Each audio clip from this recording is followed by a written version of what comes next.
भस्मोद्भूषित विग्रहाय नमः सामप्रियाय नमः स्वरमयाय नमः त्रयीमूर्तये नमः अनीश्वराय नमः सर्वज्ञाय नमः परमात्मने नमः सोमसूर्याग्निलोचनाय नमः अभिषे नमः यज्ञमयाय नमः सोमाय नमः पंचवक्राय नमः सदाशिवाय नमः विश्वेश्वराय नमः वीरभद्राय नमः गणनाथाय नमः प्रजापतये नमः हिरण्यरेतसे नमः दुर्दर्शाय नमः गिरीशाय नमः गिरिजेशाय नमः अनंगाय नमः भुजंगभूषणाय नमः कृत्तिधन्वने नमः कृत्तिवाससे नमः पुरारतये नमः भगवते नमः प्रथमाधिपतये नमः मृत्युंजयाय नमः सूक्ष्मतनवे नमः जगद्व्यापिने नमः जगद्गुरुवे नमः व्योमकेशाय नमः महासेनजनकाय नमः चारुविक्रमाय नमः रुद्राय नमः भूतपतये नमः स्थानवे नमः अहिर्बुद्ध्याय नमः अष्टमूर्तये नमः अनेकात्मने नमः सात्विकाय नमः शुद्धविग्रहाय नमः शाश्वताय नमः खंडपरशवे नमः अजाय नमः पाशविमोचकाय नमः रुडाय नमः पशुपतये नमः देवाय नमः महादेवाय नमः अव्ययाय नमः हरये नमः पूषदन्तविदे नमः अव्यग्राय नमः दक्षाध्वरहराय नमः हराय नमः भगनेत्रविदे नमः अव्यक्ताय नमः सहस्राक्षाय नमः सहस्रपदे नमः अपवर्गप्रदायकाय नमः अनंताय नमः तारकाय नमः परमेश्वराय नमः इति विश्वेश्वर स्वामिने नमः अष्टोत्तर नाम पूजां समर्पयामि। भगाय नमः गोविंदाय नमः मधुसूदनाय नमः त्रिविक्रमाय नमः वामनाय नमः श्रीधराय नमः ऋषिकेशाय नमः पद्मनाभाय नमः दामोदराय नमः संकर्षणाय नमः वासुदेवाय नमः प्रद्युम्नाय नमः अनिरुद्धाय नमः पुरुषोत्तमाय नमः अदोक्षजाय नमः नारसिंहाय नमः अच्युताय नमः जनार्दनाय नमः केन्द्राय नमः हरये नमः श्रीकृष्णाय नमः वनस्पतिरसोद्भूतोगन्धाभ्यो गन्धर्वतमः आग्नेय सर्वदेवानां धूपोऽयं प्रतिगृह्यताम् प्रशान्तं दुग्धनन्दोपं सुगन्धविद्युतमनोहरम् कपिलाभूतसंयुक्तं धूपोऽयं प्रतिगृह्यताम् प्रशान्तं दुग्धनन्दोपं सुगन्धविद्युतमनोहरम् कपिलाभूतसंयुक्तं धूपोऽयं प्रतिगृह्यताम्।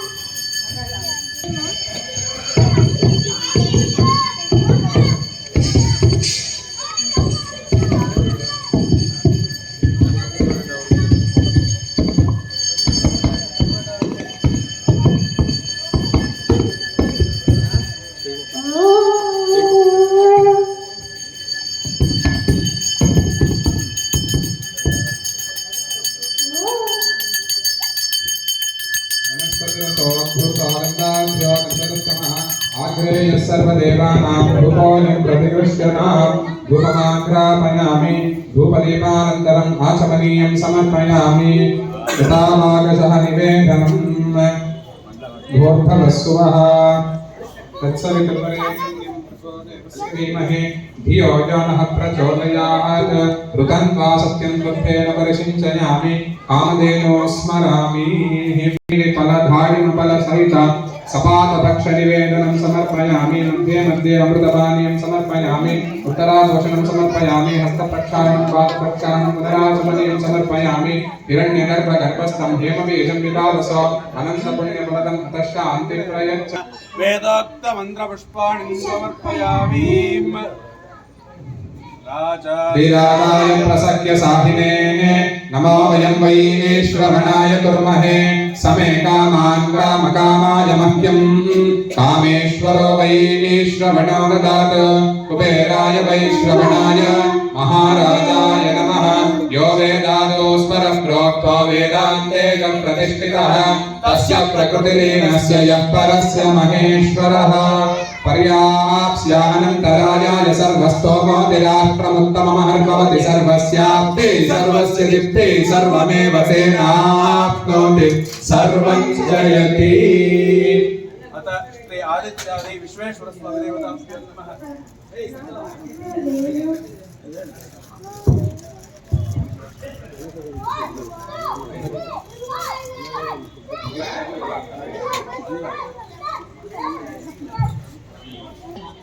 आदित्यात्मक श्री विश्वेश्वर स्वामिने नमः। गणेशाय जने इमां धनतारं संगृह्णानेति द्वादशारत्नेन शरा भवति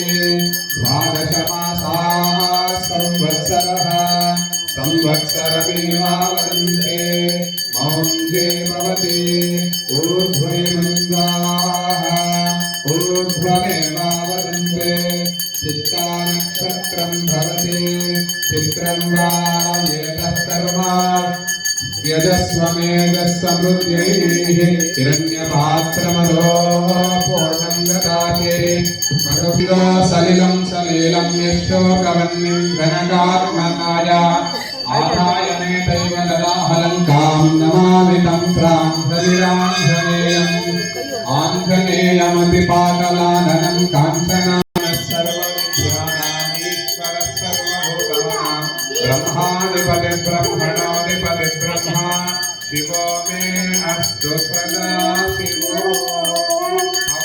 श्री आदित्यात्मक विश्वेश्वर स्वामिने नमः सर्व अपराध क्षमापणार्थं समस्त सन्मंगलाफल सिद्ध्यर्थम् उत्तर मंगल नीराजनं दर्शयामि आचमनीयं समर्पयामि परिमल पुष्प पत्राणि समर्पयामि देवता रक्षां कारयामि नमस्करोमि हर नमः पार्वती जय हनुमान जय हनुमान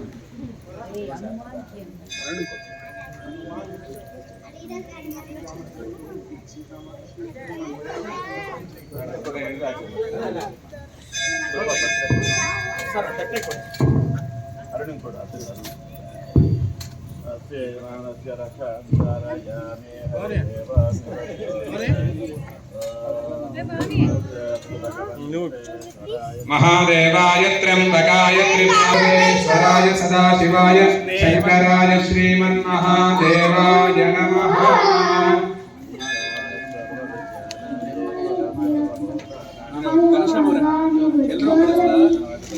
त्रिदलं त्रिगुणाकारं त्रिनेत्रं च त्रियायुधं त्रिजन्म पाप संहारं विषजे भवरोगिणां निधये सर्वविद्यानां दक्षिणामूर्तये नमो नमः. ಇವತ್ತು ಮಹಾಶಿವರಾತ್ರಿಯನ್ನ ಆಚರಣೆ ಮಾಡ್ತಾ ಇದ್ದೀವಿ.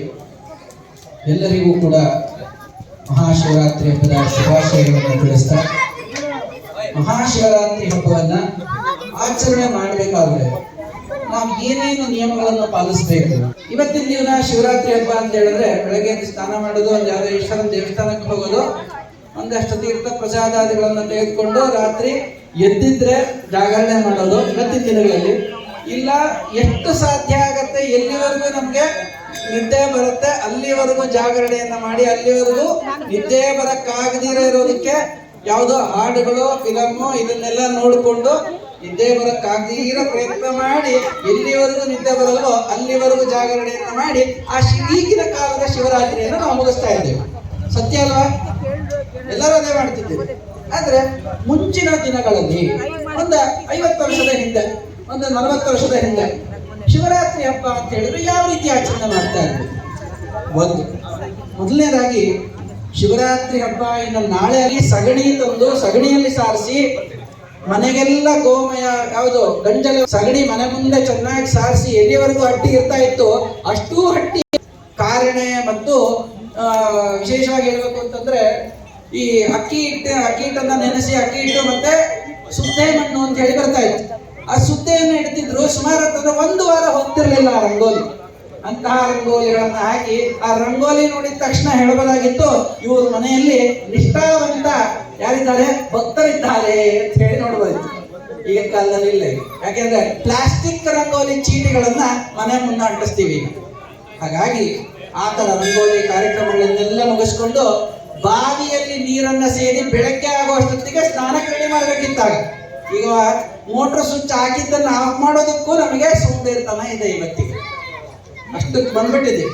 ಆಗ ಮನೆ ಮಂದಿಗೆಲ್ಲ ಅಂಡೆ ತುಂಬಾ ಏನು ನೀರನ್ನ ಕಾಯಿಸಿ, ಸೌದೆ ಒಲೆಯಲ್ಲಿ ನೀರನ್ನು ಕಾಯಿಸಿ ಮನೆ ಮಕ್ಕಳಿಗೆಲ್ಲ ಸ್ನಾನವನ್ನ ಮಾಡಿಸಿ, ಎಣ್ಣೆ ನೀರಿಟ್ಟು ಸ್ನಾನವನ್ನ ಮಾಡಿಸಿ, ಬೆಳಗ್ಗೆ ಎದ್ದ ಕೂಡಲೇ ಬ್ರಾಹ್ಮಿ ಮುಹೂರ್ತದಲ್ಲಿ ಪ್ರತಿಯೊಬ್ಬ ಮಗನಿಗೂ ಎಲ್ಲರೂ ಕೂಡ ಸ್ನಾನವನ್ನ ಆಚರಣೆ ಮಾಡಿ, ಅದರಲ್ಲಿ ಪುಣ್ಯಕ್ಷೇತ್ರಗಳಲ್ಲಿ ಎಲ್ಲಾದ್ರೂ ಹೋಗಿದ್ರೆ ಗಂಗಾ ನರ್ಮದಾ ಯಾವ್ದಾದ್ರು ಪುಣ್ಯಕ್ಷೇತ್ರದ ನೀರುಗಳಿದ್ರೆ ಆ ನೀರಿನಿಂದ ಮಕ್ಕಳಿಗೆ ಆಯುಷ್ ಜಾಸ್ತಿ ಆಗಲಿ ಅಂತ ಹೇಳಿ ಅವರಿಗೆ ಸ್ನಾನವನ್ನು ಮಾಡಿಸಿ, ಅವರೂ ಸ್ನಾನವನ್ನು ಮಾಡಿಕೊಂಡು ಎಲ್ಲಿಗೆ ದೇವಸ್ಥಾನದ ಮೊದಲನೇ ಕ್ರಿಯೆ ಯಾವುದು ದೇವಸ್ಥಾನದಲ್ಲಿ ಹೋಗಿ ದೀಪವನ್ನು ಅಂಟಿಸುವಂಥದ್ದು, ಮನೆಯಲ್ಲಿ ವಿಶೇಷ ಪೂಜೆಗಳನ್ನೆಲ್ಲ ಮುಗಿಸಿ ಈಶ್ವರನನ್ನ ಆರಾಧನೆ ಮಾಡಿ ಆ ಮಕ್ಕಳಿಗೆ ಹೇಳ್ಕೊಡೋದಾಗ್ತಾ ಇತ್ತು.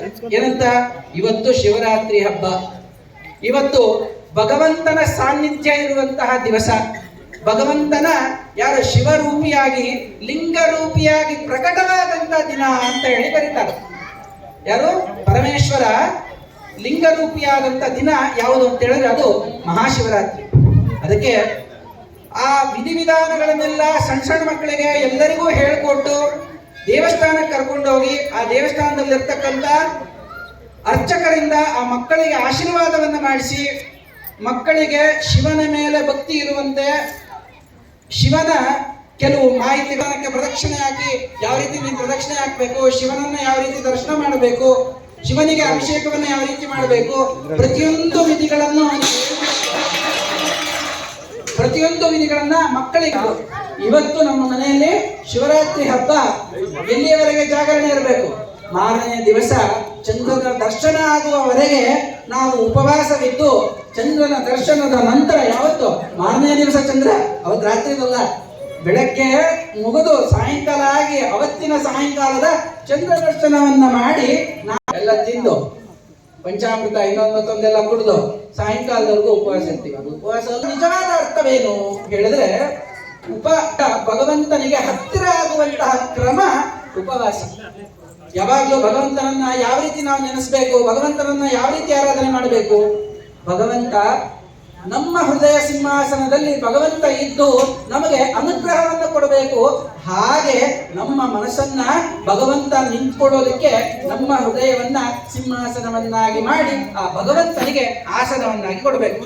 ಈ ಮಾಹಿತಿಗಳನ್ನ ಪೂರ್ವಿಕರು ಆ ಮಕ್ಕಳಿಗೆ ತಿಳಿಸ್ತಾ ಇದ್ರು, ಯಾವ ರೀತಿ ಭಗವಂತನನ್ನ ಆರಾಧನೆ ಮಾಡಬೇಕು ಇವೆಲ್ಲ ತಿಳಿಸಿ. ಮಕ್ಕಳಿಗೆ ಮೊದಲನೇ ಪಾಠ ಯಾವುದಾಗಿತ್ತು ಹೇಳಿದ್ರೆ, ತಾಯಿ ಹೇಳ್ಕೊಡ್ತಾ ಇದ್ದಿದ್ದು ತಾಳ್ಮೆಯ ಪಾಠ. ಇವತ್ತು ತಾಳ್ಮೆ ಅನ್ನೋದು ಎಲ್ಲೂ ಇಲ್ಲ. ಯಾವುದು ತಾಳ್ಮೆಯ ಪಾಠ ಹೇಳಿದ್ರೆ, ವಿಶೇಷವಾಗಿ ಭಗವಂತನ ಅನುಗ್ರಹ ಆಗುವವರೆಗೆ ಏನ್ ಮಾಡಬೇಕಿತ್ತು? ಕಾಯಬೇಕು. ಆ ಕಾಯುವಂತಹ ತಾಳ್ಮೆ ಕೊಡುವಂತಹ ಮೊದಲನೇ ಪಾಠ. ಯಾಕೆ ಹೇಳ್ತೀನಿ ಅಂತಂದ್ರೆ, ಅಮ್ಮ ಅಡಿಗೆ ಆಗೋವರೆಗೂ ಕಾಯಿಸ್ತಾಳೆ ತಾಯಿಯನ್ನು. ಯಾರು? ನಮ್ಮ ಮಕ್ಕಳನ್ನು ಕಾಯಿಸ್ತಾಳೆ. ಯಾಕೆ ಅಂತ ಹೇಳಿದ್ರೆ, ಅಡಿಗೆ ಆಗಬೇಕು. ಅಡಿಗೆ ಆಗಿ ಪೂರ್ತಿ ಆರೋವರೆಗೂ ಇರಬೇಕು. ಆರದ ಮೇಲೆ ತಟ್ಟೆಗೆ ಹಾಕಿ ಅವಾಗ ಕೊಡಬೇಕು. ಅವಾಗ್ಲೂ ಹೇಳ್ತಾಳಮ್ಮ ಏನಂತ, ಸ್ವಲ್ಪ ನಿಧಾನ ಮಾಡು, ಬಿಸಿ ಇದೆ, ತಿಂದ್ರೆ ನಾಲ್ಗೆ ಸುಡುತ್ತೆ ಅಲ್ವಾ? ಮಕ್ಕಳಿಗೆ ಹೇಳ್ತಾರಲ್ವಾ. ಫಸ್ಟ್ ತಾಳ್ಮೆಯ ಪಾಠ ಯಾರು ಹೇಳ್ಕೊಡ್ತಾರೆ ಅಂದ್ರೆ ಅದು ತಾಯಿ. ಫಸ್ಟ್ ಗುರು ಯಾರು ಹೇಳಿದ್ರೆ ಅದು ತಾಯಿ. ಆಯ್ತಾ? ಫಸ್ಟ್ ಮಕ್ಕಳಿಗೆ ದೃಷ್ಟಿಯನ್ನ ತೆಗಿತಕ್ಕಂಥ ಯಾವ್ದಾದ್ರು ಪ್ರಪಂಚದಲ್ಲಿ ಯಾರಾದ್ರೂ ವ್ಯಕ್ತಿ ಇದ್ದಾರೆ ಅಂತ ಹೇಳಿದ್ರೆ ಅದು ತಾಯಿ. ಅಂತ ತಾಯಿಗೆ ಅಷ್ಟೊಂದು ಮಹತ್ವ ಇದೆ. ಹಾಗೆ ತಂದೆ ವಿಶೇಷವಾಗಿ ನಮಗೆ ಆ ಪರಮೇಶ್ವರನ ಅನುಗ್ರಹ, ಕಣ್ಣಿಗೆ ಕಾರಣದಿಂದ ಪರಮೇಶ್ವರನ ಅನುಗ್ರಹ ಆಗತ್ತೆ. ನಾವು ಉಸಿರಾಡ್ತಾ ಇದ್ದೀವಲ್ಲ, ಒಂದ್ ಕಡೆ ಹೋಗಿ ಒಂದ್ ಕಡೆ ಬರ್ತಾ ಇದೆಯಲ್ಲ, ಅದೇ ಶಿ ಮತ್ತೆ ವಾ. ಒಂದ್ ಕಡೆ ಹೋಗೋದು ಶಿ, ಇನ್ನೊಂದ್ ಕಡೆ ಬರೋದು ಏನಂತಾರೆ? ವಾ. ಶಿ ಅಂತಂದ್ರೆ ಹೋಗು, ವಾ ಅಂತಂದ್ರೆ ವಾ. ಅವೆರಡೂ ಇಲ್ಲ ಅಂತಂದ್ರೆ ನಾವು ಶ ವಾ ಅಷ್ಟೇ. ಅರ್ಥ ಆಯ್ತಾ? ಶಿವ ಇದ್ರೆ ನಾವು ಬದುಕಿರ್ತೀವಿ, ಶಿವ ಇಲ್ಲ ಅಂದ್ರೆ ನಾವು ಅಷ್ಟೇ ಶ ವಾ. ಹಾಗಾಗಿ ಭಗವಂತನ ಆರಾಧನೆ ಎಲ್ಲಿವರೆಗೂ ಮಾಡಬೇಕು ಹೇಳಿದ್ರೆ, ನಮ್ಮ ಒಳಗಡೆ ಶಿವ ಅನ್ನೋದು ಯಾವಾಗ ಹೋಗಿ ಬರ್ತಾ ಇದೆಯಲ್ಲ, ಆ ಕಡೆಯ ಉಸಿರು ಇರುವವರೆಗೆ, ಆ ಶಿವ ಅನ್ನೋದು ಹೋಗಿ ಬರ್ತಾ ಇರುವವರೆಗೆ ಶಿವನನ್ನ ಆರಾಧನೆ ಮಾಡಬೇಕು. ಇವತ್ತು ಒಂದ್ ದಿವಸ ಮಾಡೋದಲ್ಲ. ಶಿವನ ಆರಾಧನೆ ಮಾಡಬೇಕಾಗಿದ್ರೆ ವಿಶೇಷವಾಗಿ ನಾವು ಭಗವಂತ ನಮ್ಮ ಒಳಗಡೆ ಇದ್ದಾನೆ, ನಾವು ಮಾಡುವಂತಹ ಪ್ರತಿಯೊಂದು ಕೃತಿಯನ್ನು ಭಗವಂತ ನಮ್ಮ ಒಳಗಡೆ ಇದ್ದು ನೋಡ್ತಾ ಇದ್ದಾನೆ. ನಾವು ಬೆಳಗ್ಗೆ ಎದ್ದಾಗಿಂದ ಸಾಯಂಕಾಲ ಮಾಡುವ ಪ್ರತಿಯೊಂದು ಕೆಲಸವನ್ನು ಭಗವಂತನೇ ಖುದ್ದಾಗಿ ನಮ್ಮ ಕೈಯಲ್ಲಿ ಮಾಡಿಸ್ತಾ ಇದ್ದಾನೆ. ಆದರೆ ವಿವೇಕ ಅಂತ ಹೇಳಿ ಕೊಟ್ಟಿದ್ದಾನೆ ನಮ್ಗೆ. ವಿವೇಕ ಅಂದ್ರೆ ಬುದ್ಧಿ. ಆ ಬುದ್ಧಿಯಲ್ಲಿ ನಾವು ಮಾಡುವಂತಹ ಕೃತಿ ಸರಿನಾ ತಪ್ಪ, ಇದು ಯಾವುದು ಸತ್ಯವ ಅಥವಾ ಅಸತ್ಯವ, ಯಾವುದು ಸುಳ್ಳು ಹೇಳ್ತಾ ಇದ್ದೇನೆ, ಯಾವುದು ಸತ್ಯವನ್ನ ಹೇಳ್ತಾ ಇದ್ದೇನೆ, ಅದರ ವಿವೇಕವನ್ನ ನಿಮಗಷ್ಟೇ ಬಿಟ್ಟಿರ್ತಾನೆ. ಅದಕ್ಕೆ ಈಶ್ವರನ ಅನುಗ್ರಹ ಒಂದಿದೆ ನಮಗೆ. ಯಾರಿಗೆ? ಮನುಷ್ಯರ ಮೇಲೆ ಒಂದು ಅನುಗ್ರಹ ಇದೆ. ಏನು ಅಂತ ಹೇಳಿದ್ರೆ, ಬುದ್ಧಿ ಕರ್ಮಾನುಸಾರಣಿ ಅಂತ ಹೇಳಿ ಕರೋದು. ಅಂದ್ರೆ ನಮ್ಮ ಬುದ್ಧಿ ನಾವು ಮಾಡುವಂತಹ ಕೆಲಸದಲ್ಲಿದೆ. ನಾವು ಯಾವ ಕೆಲಸವನ್ನ ಮಾಡ್ತೇವೋ ಅದಕ್ಕೆ ತಕ್ಕಂತೆ ನಮ್ಮ ಬುದ್ಧಿ ಇರುತ್ತೆ. ಅರ್ಥ ಆಯ್ತಲ್ಲ?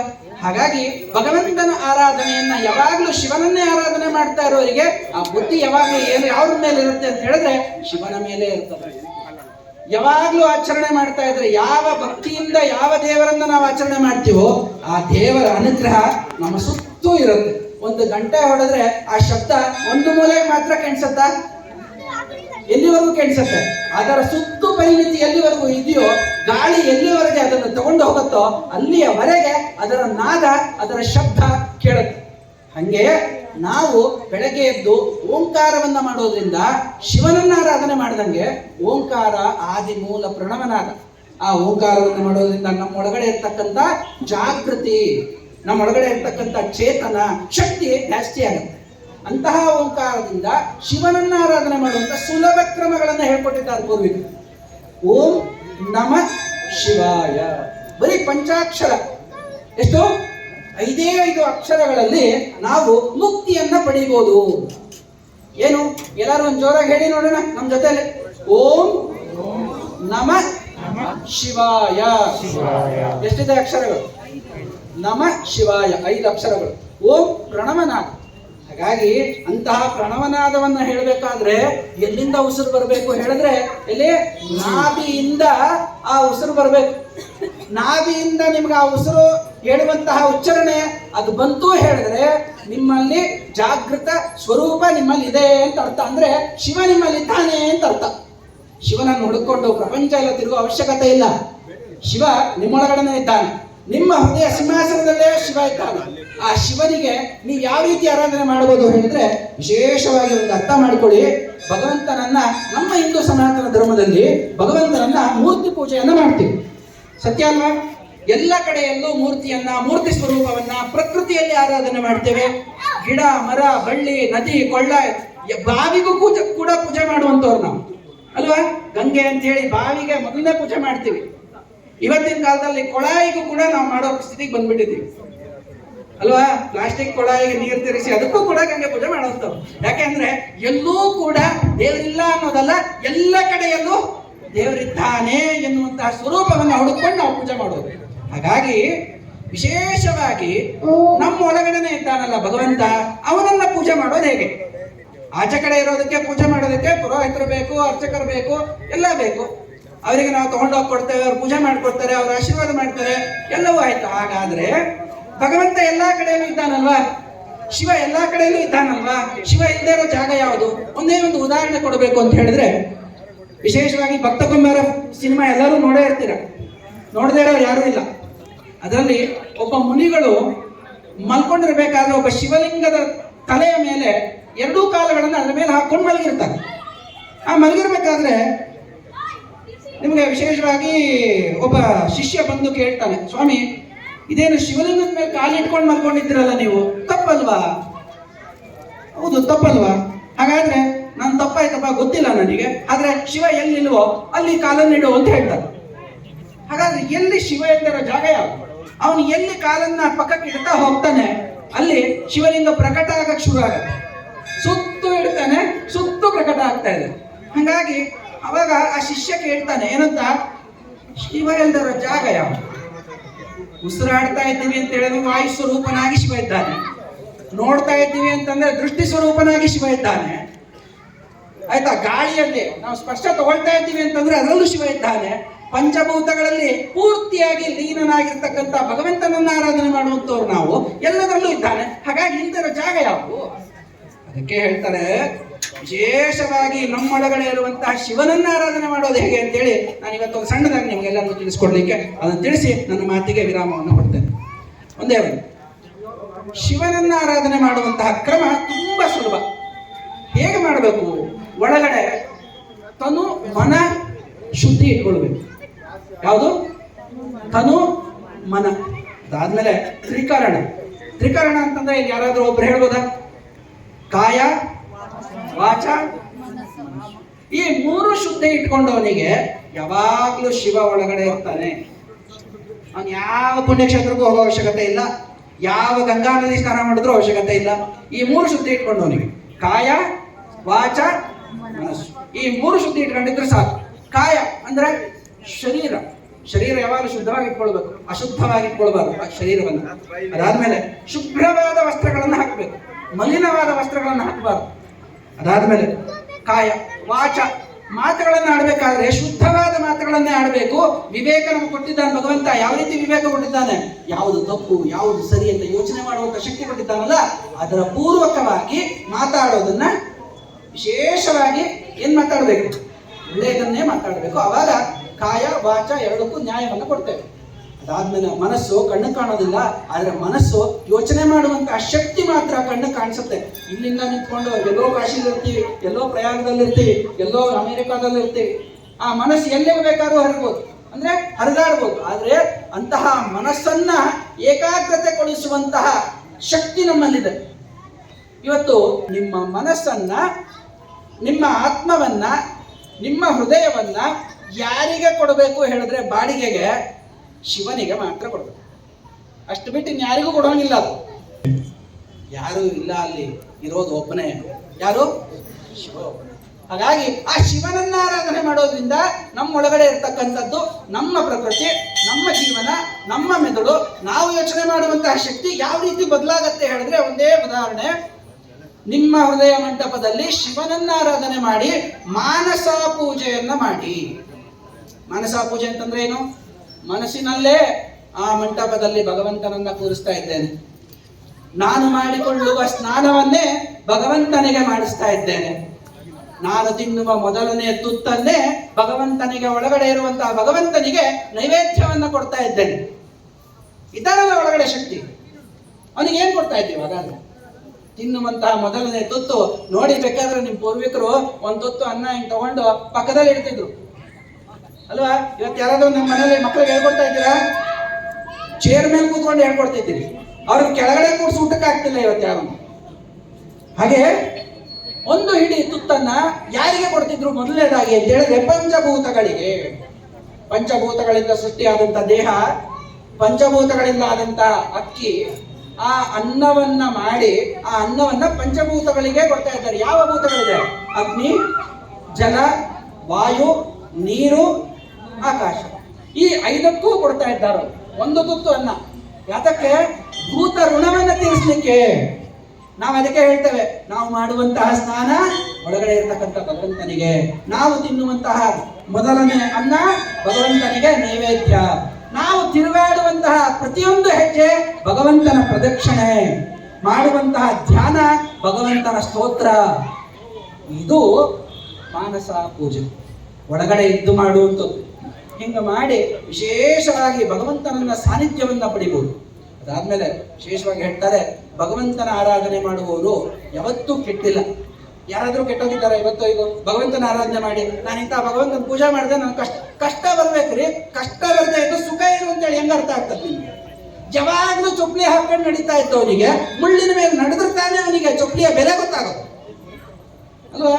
ಹಾಗೆ ಕಷ್ಟದ ಅರಿವು ಯಾರಿಗಾಗಿದೆ ಅವನಿಗೆ ಮಾತ್ರವೇ ಸುಖದ ಬೆಲೆ ಗೊತ್ತಿರುತ್ತೆ. ಯಾರಿಗೆ ನಿಮ್ಮ ಮಕ್ಕಳಿಗೆ 1 ರೂಪಾಯಿ ಬೆಲೆಯನ್ನು ನೀವು ಯಾವತ್ತು ಹೇಳ್ಕೊಡ್ತೀರಿ ಅವತ್ತು ಅವನಿಗೆ ಮುಂದೆ ಆ 1 ರೂಪಾಯಿಯ ಬೆಲೆ ಮುಂದೆ ಗೊತ್ತಾಗುತ್ತೆ. ಇಲ್ಲದೆ ಇದ್ರೆ ನೀವು ಇವತ್ತು ಎತ್ಕೊಳ್ತೀರಾ, ಮೊದ್ಲು ಎತ್ಕೊಳ್ತಾ ಕಾಸು ಕೊಡೋದು ಎಲ್ಲಿ ಅಂತ 100 ರೂಪಾಯಿ ಶುರು ಮಾಡಿಬಿಡ್ತೀವಿ. ಮಾಡಬೇಡಿ. 1 ರೂಪಾಯಿಯ ಬೆಲೆಯನ್ನು ಕಲಿಸಿ ಮಕ್ಕಳಿಗೆ. ನಾಳೆ ನೀವು ಇಟ್ಕೊಂಡಿರ್ತಕ್ಕಂಥ ಸಂಪತ್ತನ್ನ ವೃದ್ಧಿ ಮಾಡ್ಲಿಕ್ಕಲ್ಲ, ಕಾಪಾಡ್ಕೊಳ್ಳಿಕ್ಕಾದ್ರೂ ಅವರಿಗೆ ಕಲಿಸಿ. ಇಷ್ಟು ಹೇಳ್ತಾ ಎಲ್ಲರಿಗೂ ಒಳ್ಳೇದಾಗಲಿ, ಶುಭವಾಗಲಿ. ಈ ಮಹಾಶಿವರಾತ್ರಿ ಹಬ್ಬದ ಶುಭಾಶಯಗಳನ್ನು ಎಲ್ಲರಿಗೂ ತಿಳಿಸ್ತಾ, ಇವತ್ತು ಆಚರಣೆ ಮಾಡ್ತಾ ಇರ್ತಕ್ಕಂಥ ನಮ್ಮ ಸನಾತನ ಹಬ್ಬಗಳ ಆಚರಣಾ ಸಮಿತಿ ಮತ್ತು ಗೋಮಾತಾ ಫೌಂಡೇಶನ್ನ ವಿಶೇಷ ಎಲ್ಲ ಕಾರ್ಯಕಾರ